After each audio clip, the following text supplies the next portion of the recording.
अस्सलाम वालेकुम जी, मैं हूं डॉक्टर बुशरा मोहसिन राना। उम्मीद करती हूं कि आप सब लोग खैरियत से होंगे। आज की इस वीडियो में हम डिस्कस करेंगे कि टेंशन क्यों होती है। बहुत दफ़ा हमें ऐसा लगता है कि टेंशन किसी बैरूनी वजह से होती है, यानी किसी इंसान ने अगर हमारी बेइज्जती कर दी है, या फिर किसी ने हमारे साथ बुरा सलूक कर दिया है, या किसी ने हम पर जुमला कस दिया है, या फिर हमारा कोई नुकसान हो गया है। ये सारे फैक्टर्स अपनी जगह पर हकीकत हैं, लेकिन इन फैक्ट्स की वजह से हमारा दिमाग जो एक कहानी बनाता है, बेसिकली वो टेंशन की बुनियाद है।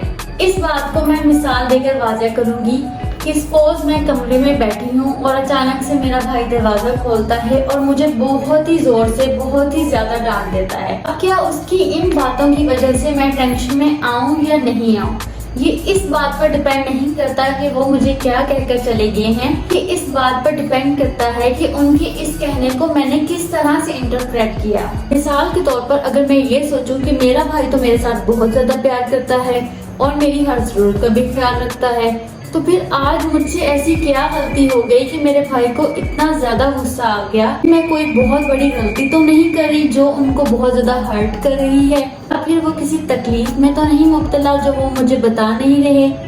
तो फिर मैं जानना चाहूंगी कि मेरे भाई को इतनी क्या तकलीफ हो गई कि वो जो मुझसे इतना ज्यादा प्यार करते हैं, उन्होंने इस तरह से दरवाजा खोला और फिर मुझे इस तरह से डांटा। अब मेरी टेंशन क्या होगी? मोहब्बत। मेरे दिल में उनके लिए मोहब्बत और भी ज्यादा भर जाएगी।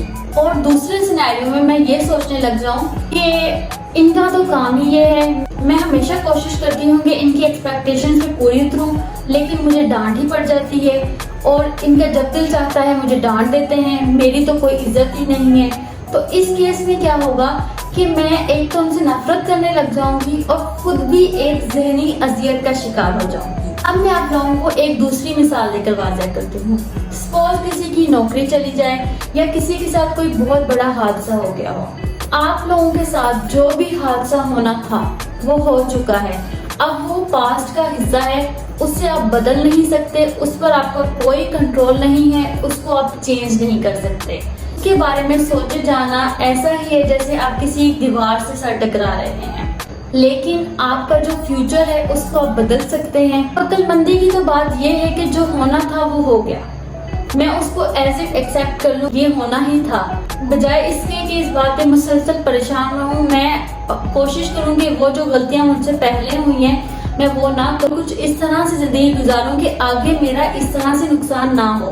याद रखें कि इस दुनिया में जिंदगी से बड़ी कोई नेमत नहीं है। जब तक आप जिंदा हैं आप लोगों के पास तरह तरह के मौके आएंगे। अगर किसी एक मौके पर आप लोगों को शिकस्त हो भी गई है या फिर आपको कोई नुकसान हो भी गया है, बजाय उसके कि उसको दिल में बिठा लेने के और उस पर ही मातम करने के, आप लोगों को आगे की तरफ देखना चाहिए और कोशिश करनी चाहिए कि वो गलतियां जो आपसे पहले हो चुकी हैं वो रिपीट ना हो। लिहाजा जब भी कभी आप लोगों पर कोई स्ट्रेसफुल सिचुएशन पड़े तो आप लोगों ने रिएक्ट करने से पहले गौर करना है कि क्या जो रिएक्शन मैं देने जा रहा हूँ वो सही है या नहीं सही। मैं हरगिज़ ये नहीं कहूँगी कि नेगेटिविटी इंसान को इफेक्ट नहीं करती।